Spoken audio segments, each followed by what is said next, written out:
सवितर्दूरितानि पराशुभे यद्भद्रं तन्निअशुभे।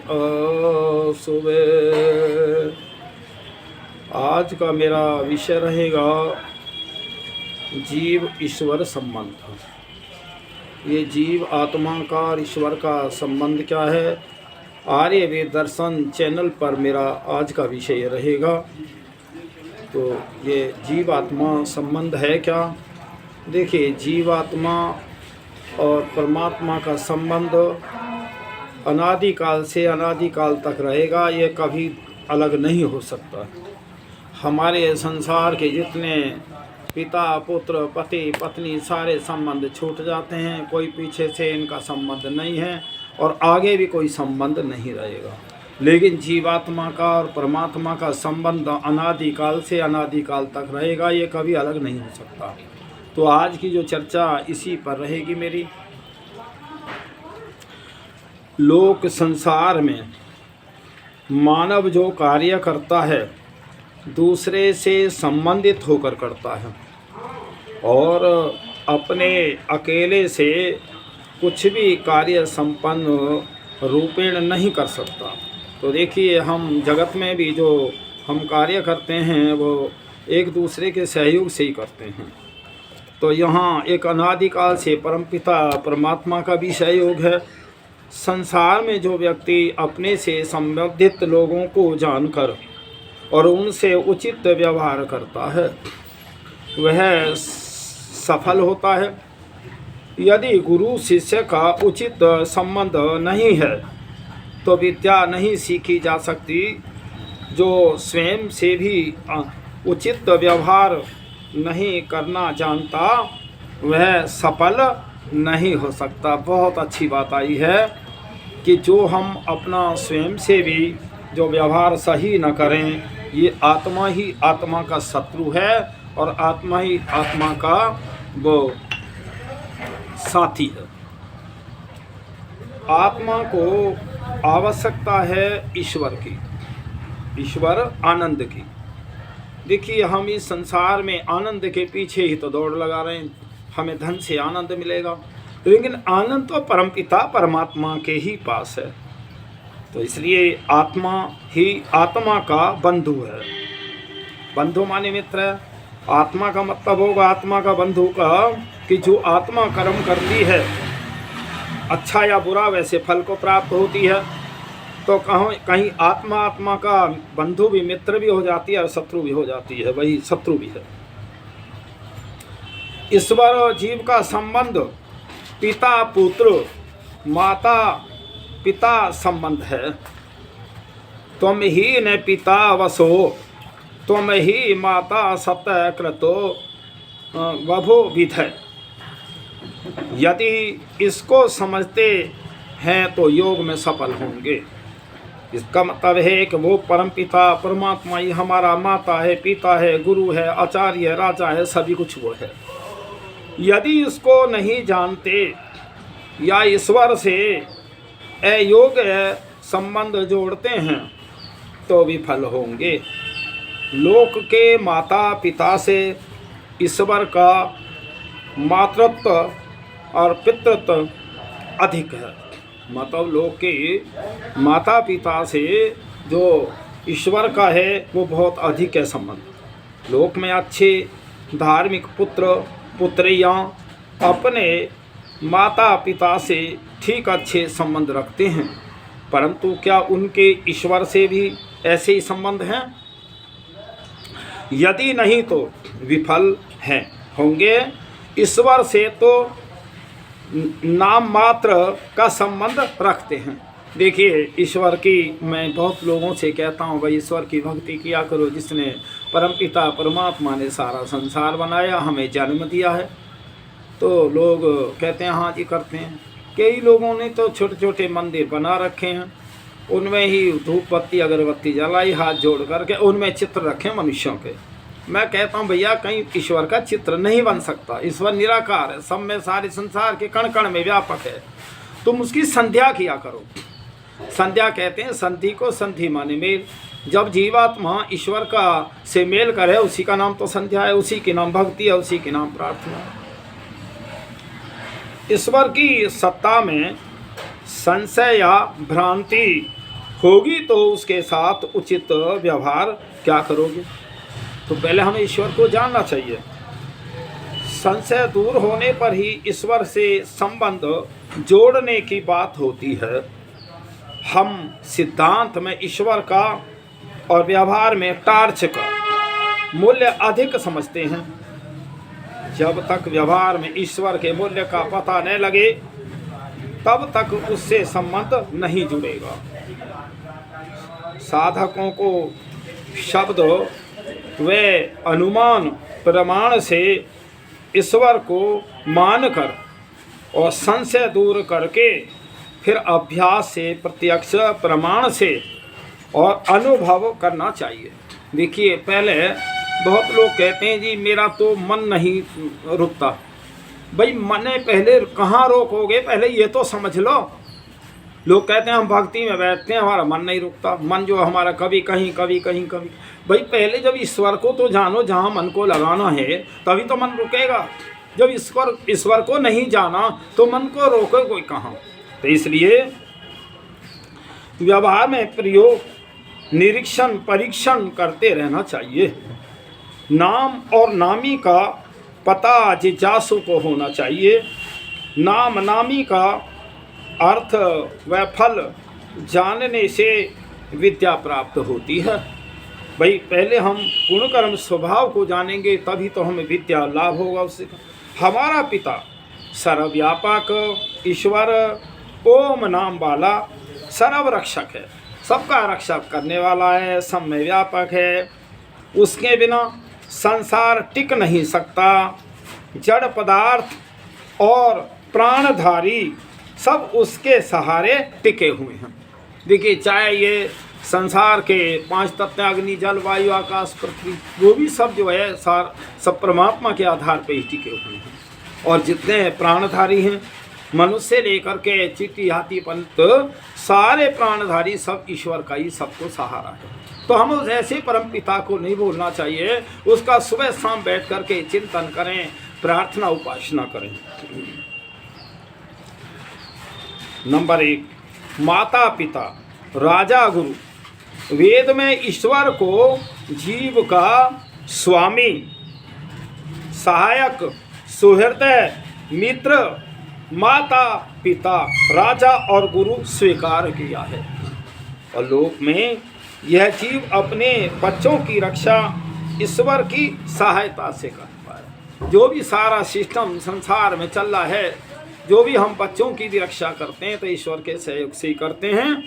फिर लौकिक माता पिता से बड़ा माता पिता ईश्वर है।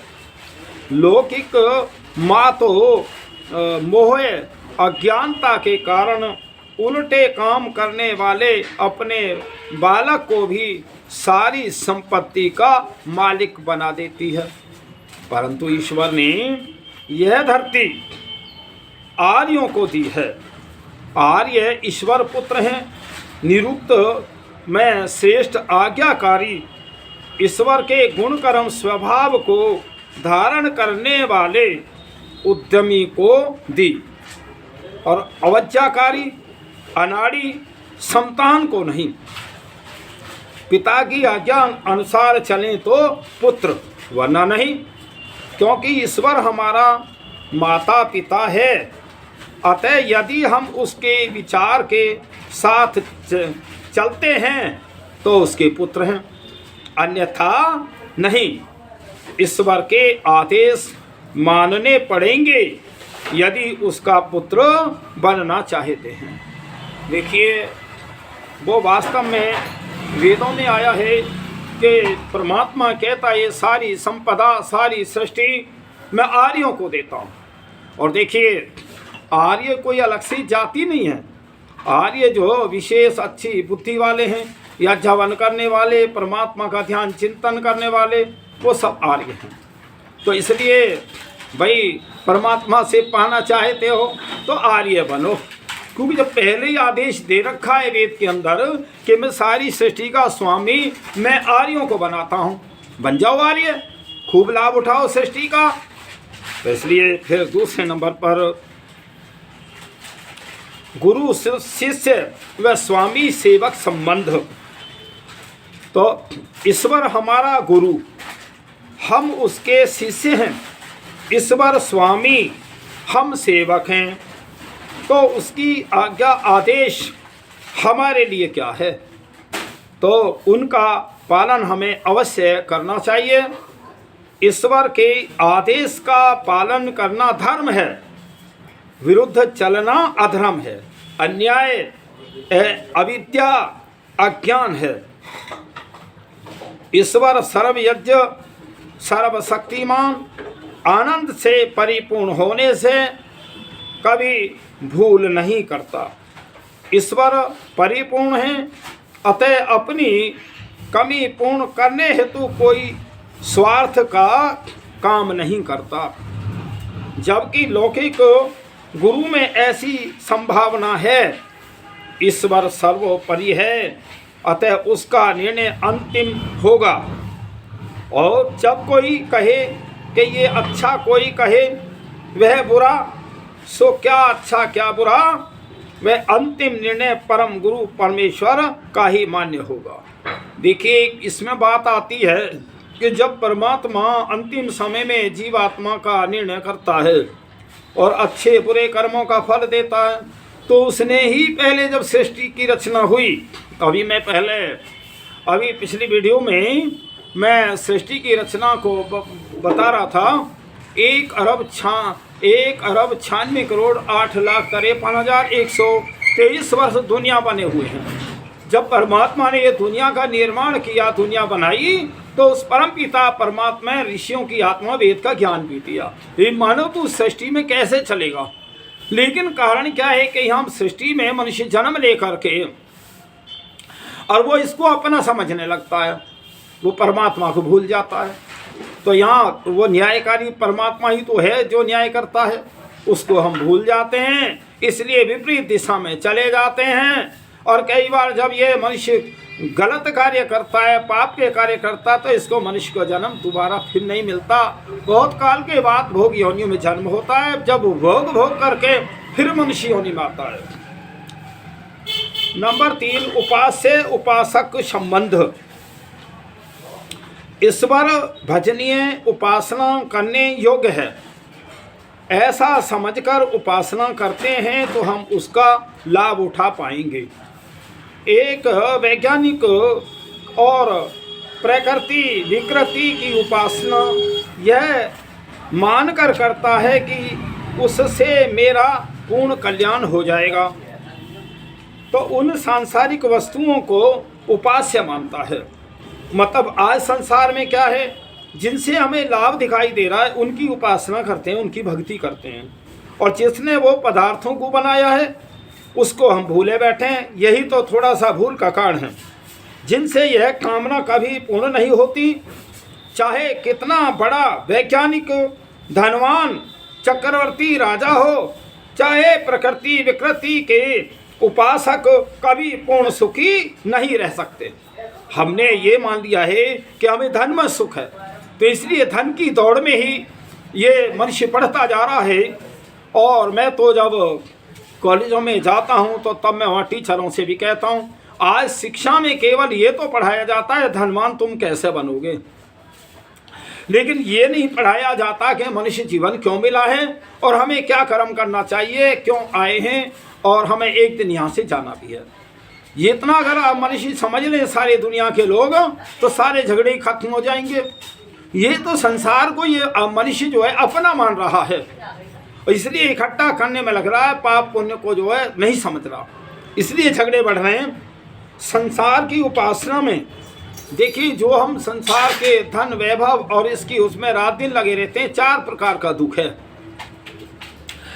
तो संसार की उपासना से में 4 प्रकार के दुखों से मिश्रित सुख मिलेगा, परंतु ईश्वर की उपासना से ईश्वर का विशुद्ध ज्ञान बल आनंद प्राप्त होगा। कोई भी व्यक्ति क्षण भर के लिए तो ज्ञान कर्म उपासना से रहित नहीं रह सकता। तो हमारे विचार तो बदलते रहते हैं, चलते रहते हैं। या तो संसार की उपासना या ईश्वर की उपासना बनी रहेगी। तो इसलिए देखिए, जो परमात्मा की उपासना भक्ति है उसमें सुख ही सुख है, और जो प्रकृति की उपासना में 4 प्रकार का दुख है। नंबर 4, व्याप्य व्यापक संबंध। जीव ईश्वर का व्याप्य व्यापक संबंध किस रूप में रहता है? देखिए, ईश्वर जो है वो व्यापक और व्यापकता का जो उदाहरण है, मान लीजिए एक लोहे के गोले को तपाने के बाद और अग्नि के अंदर बाहर गोला अग्निवत दिखाई दे रहा है। जब हम लोहे को गर्म करते हैं तो लोहा जो है लाल हो जाता है, अग्निवत हो जाता है। उसके अंदर भी अग्नि है, बाहर भी अग्नि है। गोला व्याप्य और अग्नि व्यापक है। तो जो अग्नि अंदर बाहर रहती है वह व्यापक, और जिसके अंदर रहे वह गोला व्याप्य है। जब ईश्वर सर्वव्यापक है तो साधक ईश्वर को कहाँ ढूंढता है? कई बार तो कई लोग साधु वाधु मेरे पास भी आते रहते हैं दान वान के लिए। मैंने कहा जी महाराज क्या करोगे भाई पैसे का? कि हम तो हरिद्वार जाएंगे। कि हरिद्वार मैंने कि क्या करोगे भाई वहाँ? कि भगवान के दर्शन करेंगे। कोई हरिद्वार से चल कर के मथुरा जाता है, कोई काशी, कोई वृंदावन, कोई वैष्णो देवी, इस प्रकार घूमते रहते हैं। मैंने कहा भाई वो भगवान तो हर कण कण में व्यापक है, तुम्हारी आत्मा में व्यापक है। एकाग्र चित्त मन लगा करके तुम बैठो तो वास्तव में भगवान के आपको दर्शन होंगे। लेकिन मनुष्य जो है अपने में नहीं जान रहा, परमात्मा को बाहर जान रहा है। ये भ्रांतियां हैं। लोक में जिस वस्तु को ढूंढते हैं वह पर्याय दूर होती है, और इस तरह से जो व्याप्य व्यापक संबंध को नहीं जानता वह ईश्वर को भी नहीं जानता। उसे वह नहीं दूर ढूंढते हुए प्राप्त करना चाहता है। तो ईश्वर को दूर ढूंढने के लिए प्राप्त करना चाहता है। साधक की पहली भूल ईश्वर को कहीं दूर ढूंढता है। साधक जो है, जो भक्ति कर रहा है, पहले वो ईश्वर को कहीं और समझ रहा है, कहीं मूर्ति में समझ रहा है, और कहीं वो 7वें आसमान, कहीं 4थे आसमान, कहीं मूर्तियों में, और कहीं कहीं कुछ। तो ये भ्रांतियां हैं। ईश्वर तो कण कण में व्यापक है। लोक में जिस वस्तु को ढूंढते हैं वह पर्याय दूर नहीं होती। इस तरह जो व्याप्य व्यापक संबंध को नहीं जानता वह ईश्वर को भी नहीं जानता। उसे वह कहीं दूर ढूंढते हुए प्राप्त करना चाहता है। साधक की पहली भूल ईश्वर को कहीं दूर ढूंढता है, और दूसरा अपने निकट ऊपर जो है, ये साधक की पहली भूल ईश्वर को नहीं दूर ढूंढता है। दूसरा अपने निकट, ऊपर नीचे, दाएं बाएं तो स्वीकार करता है पर शरीर में नहीं समझता। तीसरा बाहर मानता हुआ अपने भीतर में भी खोजना आरंभ करता है। जो आदमी सर्वत्र मानता है वो अपने में भी खोजता है, परंतु जीव स्वयं जहाँ रहता है वहाँ अपने आपे को छोड़कर शेष शरीर में ईश्वर को खोजता है, क्योंकि उसको व्याप्य व्यापक संबंध का सही ज्ञान नहीं है। जब साधक यह जानेगा कि ईश्वर मेरे में भी है, तभी तो उसे स्वयं में पा सकेगा, और अपने को छोड़कर अन्यत्र ईश्वर को ढूंढता तो कदापि नहीं मिलेगा। अगर तुम अपनी, देखिए, ज्ञान तो हमारी आत्मा में होता है, और सुख दुख आत्मा में होता है, भय शंका लज्जा होती है आत्मा में होती है। ईश्वर तो हमें हमेशा ही जो है दर्शन दे रहे हैं, लेकिन हम उसको नहीं समझ रहे। स्मर में गोता लगाने की विद्या आनी चाहिए, जैसे समुद्र में गोता लगाता है आदमी और अधर्म जलाने पर लक्कड़ रूपी संसार जल जाता है, तो ज्ञान अग्नि में ईश्वर दिखने लगता है। जब ज्ञान आत्मा में जागृत होता है और ज्ञान प्राप्ति के लिए हम वेदों को पढ़ें। कहीं कोई कॉलेजों की डिग्री प्राप्त करके तुम्हें ईश्वरीय ज्ञान नहीं मिलेगा। शरीर, भोजन, मकान, भाई, पड़ोसी, बाजार आदि में व्यक्ति भूला रहता है। हम इनको ही तो याद करते हैं जब ईश्वर को नहीं जानते। तो व्यापक के प्रभाव से दबा देना चाहिए। हम ईश्वर को जानें, उसके गुणों की चर्चाएं करें, तो जो बाहर के विचार हैं वो हमारे शांत हो जाएंगे और हमारा मन और आत्मा ईश्वर में लगेगा। लक्कड़ का प्रभाव समाप्त हो तो व्यापक अग्नि का प्रभाव दिखेगा। तो इसलिए अग्निवत जो संसार में व्यापक है वो ईश्वर है। ईश्वर के संबंध से व्यक्ति का निर्माण, जब हम ईश्वर को जान लेते हैं तो उसका लाभ क्या होता है और कैसे मनुष्य का निर्माण और कल्याण होता है, इस पर एक चर्चा है कि ईश्वर की सहायता बिना मानव निर्माण नहीं होता। जहाँ पाश्चात्यों का दर्शन समाप्त होता है वहाँ वैदिक दर्शन शुरू होता है। ईश्वर के गुण कर्म स्वभाव और वेद का आदेश अंतिम आदेश है। ईश्वर की आज्ञा मानने वाले को कोई डिगा नहीं सकता, चाहे मृत्यु भी क्यों न आ जाए। और सत्य को जानने के लिए 5 कसौटियाँ हैं। देखिए, हम संसार में सत्य असत्य का निर्णय करें तो हमारे ऋषियों ने 5 कसौटियाँ दी हैं। नंबर 1 कि जो ईश्वर के गुण कर्म स्वभाव और वेदों से अनुकूल हो वह सत्य और इससे विरुद्ध हो वो असत्य है। तो इसलिए नंबर 2 में जो सृष्टि क्रम के अनुकूल वह सत्य और उससे विरुद्ध असत्य। जैसे कोई कहे बिना माता पिता के योग से लड़का हुआ, ऐसा कथन सृष्टि क्रम से विरुद्ध है और सर्वथा असत्य है, मानना चाहिए। और आप्त अर्थात विद्वानों अर्थात धार्मिक विद्वानों, सत्यवादी सत्यमानी निष्कपटियों के उपदेश अनुकूल हो तो वह सत्य। जिसको विद्वान लोग कहें, और उन्होंने क्योंकि विद्वानों ने वेदों को पढ़ा है, ईश्वर का साक्षात्कार किया है, जो वेदों के विद्वान कहें वो सत्य। और अपने आत्मा की पवित्रता विद्या के अनुकूल अर्थात जैसा अपने को सुख प्रिय और दुख अप्रिय है वैसा सर्वत्र समझना। एक हमें जैसा मुझे कोई बात गलत लगती है, दुख लगता है, ऐसे ही दूसरे को लगता है। ये हमें आत्मिक हमारा स्वभाव और ये हर मनुष्य का ये होना चाहिए। 8 प्रमाण। 8 प्रमाण क्या हैं? प्रत्यक्ष, अनुमान, उपमान, शब्द, ऐतरेय, अर्थापत्ति, संभव और अभाव के अनुकूल अतः जो सत्य है उस पर डट जाएं, असत्य को उखाड़ कर फेंक दें।